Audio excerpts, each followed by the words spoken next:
Okay ဒီနေ့ကျွန်တော်လက်ထဲမှာရောက်နေတာကတော့ဒီဇိုင်းကလည်းတကယ်ကိုမှပါလီဈေးကလည်းလူတိုင်းကင်နိုင်လောက်တဲ့ဈေးနဲ့အကျန်းစားတွေပဲလုပ်ပြထားတဲ့ Tecno Pova Slim ဆိုတဲ့ဖုန်းလေးကြောင်းနေတယ်ကျွန်တော်အခုသူတို့အကြောင်းတွေကိုပြပြပေးသွားမယ်ခင်ဗျားတို့စဉ်းစားကြည့်နော်ဖုန်းတစ်လုံးကခဲတဲ့တစ်ချောင်းရဲ့နောက်မှာထားလိုက်ရင်ပျောက်သွားတဲ့အထီကိုပါတယ်ဖုန်းကိုအိတ်ကက်ထဲမှာထည့်ပြီးတော့တည်သွားမယ်ဆိုရင်လည်းအိတ်ကက်ထဲမှာရှိလို့ရှိနေမှမသိအောင်ပေါ့နေမယ်ဆိုရင်ဘယ်လောက်ထိတော့မိုက်လိုက်လဲဆိုတာစဉ်းစားကြည့်လိုက်အဲ့လိုမျိုးပါလေးဖြစ်အောင်လှုပ်ထားလို့လေဘက်ထရီကကျော်သွားတာမျိုးမရှိဘူး9000 mAh ကျော်ပါတဲ့ဘက်ထရီအကြီးကိုဒီလိုမျိုးပါတဲ့ design နဲ့လှုပ်ထားတဲ့ဖုန်းထဲမှာတင်ကြုံပြီးထည့်ထားတာဆိုတော့ခင်ဗျားတို့ယုံနိုင်မှာတော့မဟုတ် Anyway ဒီနေ့ review မှာတော့ Tecno Pova Slim ကအခုဈေးကွက်ထဲမှာရှိနေတဲ့ရန်ပါတဲ့ flagship ဖုန်းတွေကိုဘယ်နေရာတွေမှာရှင်းနိုင်မလဲ daily သုံးတဲ့အချိန်မှာဘယ်လိုအားသာချက်တွေအားနည်းချက်တွေရှိမလဲဆိုတာကိုကျွန်တော်ပြပြပေးသွားမယ်ဆိုတော့ဆက်ကြည့်ကြအောင်ဒီ Tecno Pova Slim ရဲ့ design ကကြည့်ရတာတကယ်ဟိုမှာပဲဒီ lens တွေလို့ပြောရမယ်သူကလက်ထဲမှာကင်လိုက်တာနဲ့ဟာတော်တော်လေးဒီပါတယ်ဆိုတဲ့ခံစားချက်ကိုအရင်ဆုံးရမှာပေါ့နော်ဒီတိုင်းရပြောမယ်ဆိုရင်တော့သူ့ရဲ့အထူက9.65 mm ပဲရှိတာဆိုတော့ intro မှာပြောကြလို့ပဲခဲတဲ့တစ်ချောင်းရဲ့နောက်မှာတော့မှပုံးနေလို့ရတဲ့အထီအောင်ပါတယ်ပေါ့နော်အထူးသဖြင့်ကတော့ curve screen ပါတဲ့ဖုန်းမျိုးစားထဲမှာတော့သူကအပားဆုံးလို့တောင်ပြောလို့ရတယ်ဒီလိုမျိုးပါးရုံနေမကပဲနဲ့အလေးချင်းကလည်း160 gram ပဲရှိတာဆိုတော့လက်ထဲကင်ပြီးတော့ gain ဆော့တာပဲပြင်သွားဖို့ဖုန်းကိုအကြာကြီးအိတ်ကက်တဲ့ထည့်သွားတာပဲဖြစ်ဆိုရင်ဖုန်းက4မိနစ်တော့ပဲနဲ့တော်တော်လေးတက်တောင့်တက်တာရှိနေပါဘောနော်နောက်ပြီးသူ့ရဲ့ design မှာအမိုက်ဆုံးကသူ့ရဲ့အနောက်ကျောမှာပါတယ် moody light ဆိုတဲ့မီလေးကတော်တော်လေးမိုက်တယ်သူဒီကင်မရာနားလေးမှာပါတဲ့ဒီလိုမီလေးကနေပြီးတော့ဖုန်းလိုက်ရင်ပဲဖြစ်အားသွင်းပဲဖြစ်နူဒီတက်ရင်ပဲဖြစ်သူ့လိုမီလင်းပြီးတယ်ပေါ့နော်ဒါကဖုန်းတကယ် sci-fi ရုပ်ရှင်တွေကဖုန်းတွေလိုမျိုး futuristic ဖြစ်တဲ့ပုံပေါက်သွားစီတာပေါ့အရောင်တွေနဲ့ကတော့သူက cool black နဲ့ slim white ဆိုပြီးတော့2မျိုးလာတယ်အဖြူရောင်ကတော့ iPhone A နဲ့တောင်တော်တော်လေးဆင်တာဆိုတော့ popular ဖြစ်မယ်လို့ထင်တယ် body ရဲ့ big quality က aerospace grade fiber glass နဲ့လုပ်ထားတာဆိုတော့ပါပြီမဲ့လို့ခိုင်ခန့်တဲ့အပိုင်းမှာလည်းစိတ်ချရတယ်လို့ပြောရမယ်US military grade စံနှုန်းတွေလည်းရှိတာဆိုတော့အသင့်အကျန်းခံနိုင်လိမ့်မယ်ပေါ့နော်ရှေ့ screen ရောအနောက် screen ရောက 3D curve design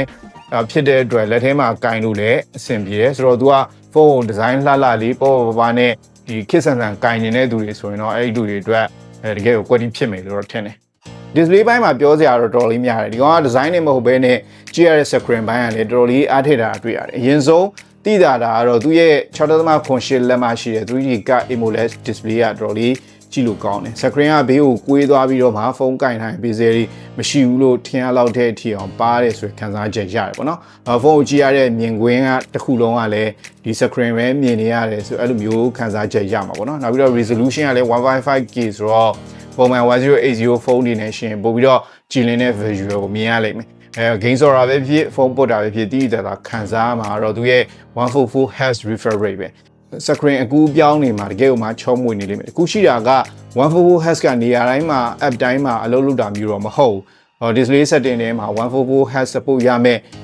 app တွေကိုဝင်ကြည့်လို့ရတယ် brightness ပိုင်းဆိုရင်လည်းတကယ်ကိုမိုက်တယ် peak brightness က4500 nit အထိရှိတာဆိုတော့ဒီဘူးထဲမှာဖုန်းတုပ်ကြည့်ရင်တော့မှပဲစာရီကိုအေးအေးဖတ်လို့ရတယ်။အရောင်တွေကလည်း AMOLED တွေရဲ့ထုံးစံအတိုင်းပဲအနက်ရောင်ဆိုရင်တကယ်ကိုနက်မှောင်နေပြီးတော့မှကျန်တဲ့အရောင်တွေဆိုရင်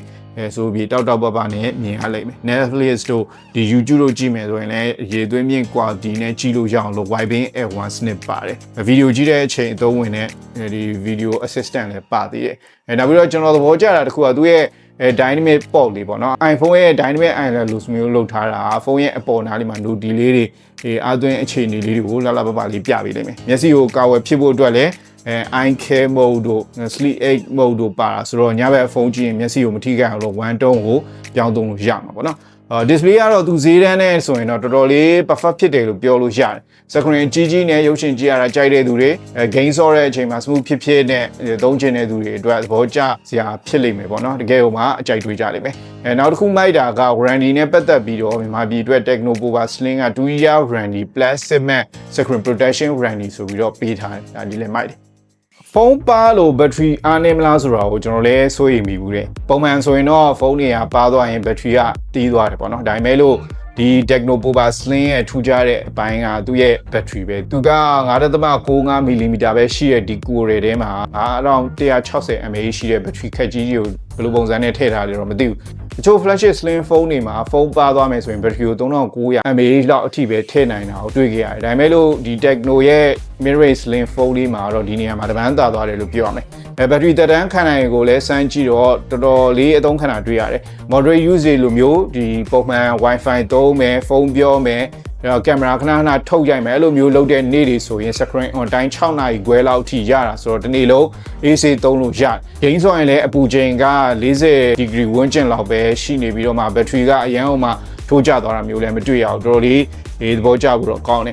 အာသွင်းတဲ့အပိုင်းမှာသူက45 watt fast charging ကို support ပေးထားတယ်အာသွင်းကောင်းကလည်း box ထဲမှာတစ်ခါတည်းပါတာဆိုတော့ထပ်ဝယ်နေစရာမလိုတော့ဘူးတနားရီလောက်သွင်းလိုက်ရင်ဟိုမှာပဲ10%ကနေပြီးတော့60%လောက်အထိကိုရောက်သွားတာဆိုတော့အာသွင်းတာလည်းမဆိုးပါဘူးနောက်ပြီး bypass charging ဆိုတဲ့ features လေးပါတယ်ဒါအာသွင်းနေတဲ့ game ဆိုတာပဲဖြစ်ရုပ်ရှင်ကြည့်တာပဲဖြစ်လုံးနေတုံးမှာလျှက်စစ်အားက battery တွေကိုမသွားဘဲနဲ့ဖုန်းရဲ့ system တွေကိုဓာတ်ရိုက်သွားပြီးထားရပါတော့။ဘာကောင်းသွားလဲဆိုတော့ battery လည်းပိုမပူတော့ဘူး။ battery သက်တမ်း battery life span ကိုလည်းပို့ပြီးတော့ကြာခံနိုင်တော့ပေါ့နော်။အားသွင်းမယ်ဆိုရင်တော့ system ထဲမှာရွေးလို့ရတာရှိသေးတယ်။ဖုန်းမပူခြင်း low temperature mode နဲ့တွင်မြန်အားဝင်ခြင်းနဲ့ဆိုရင်တော့ hyper mode နဲ့တွင်အဲ့လိုလုပ်လို့ရသေးတယ်။ဆိုတော့ Tecno Pova Slim လို့ပါတဲ့ဖုန်းတစ်လုံးမှာ battery ကိုအဲ့လောက်ထိစီမံပေးနိုင်တာကတော့သူဈေးတန်းအတွက်ကတော့တော်လေးအားသာချက်ဖြစ်မယ်လို့တော့ထင်တယ်။ performance ဘိုင်းကိုဆက်ပြောရမယ်ဆိုရင်ဒီကောင်က design နဲ့ battery ကိုအဓိကဦးစားပေးထားတာဆိုတော့ချစ်ဆက်ပိုင်းမှာတော့ mid range အဆင့်သတ်မှတ်လို့ရတယ်။သုံးထားတဲ့ Dimensity 6400က10 nanometer အမျိုးအစားဖြစ်တဲ့ RAM 8GB ထည့်ပေးထားတဲ့အတွက် high performance အမြင့်ကြီးတွေသုံးတာအထက်ကိုမှပဲသူနဲ့သူဆန်ပုံမှန်ဒီ performance တွေကိုတော့အဆင်ပြေပြေသုံးလို့ရတယ်။အရန်ဖြည်းဖြည်းနဲ့မြင်နေတာမျိုးတော့ရှိနေမှာတော့မဟုတ်ဘူး။ storage speed က UFS 2.2 ကိုသုံးထားတဲ့အတွက် high end phone တွေလိုမျိုးupdate ဖွင့်လိုက်တာနဲ့ချက်ချင်းပွင့်လာတာအဲ့လိုမျိုးဒီ 5G တွေကိုခဏလေးနဲ့ကူးတာမျိုးတွေမှာတော့နည်းနည်းလေးတော့နောက်ကျနိုင်တယ်ပေါ့နော်။နောက်ပြီးတော့ storage က 256GB ပါတဲ့အတွက် storage ကတော့မစိုးပါဘူး။ဒါပေမဲ့လို့ extra နဲ့ SD တော့ထပ်ထည့်လို့မရဘူး benchmark ကိုကြည့်ရင် benchmark ဒီရမှတ်တွေအမြင်လေးမှာတော့သိမရှိနေဘူး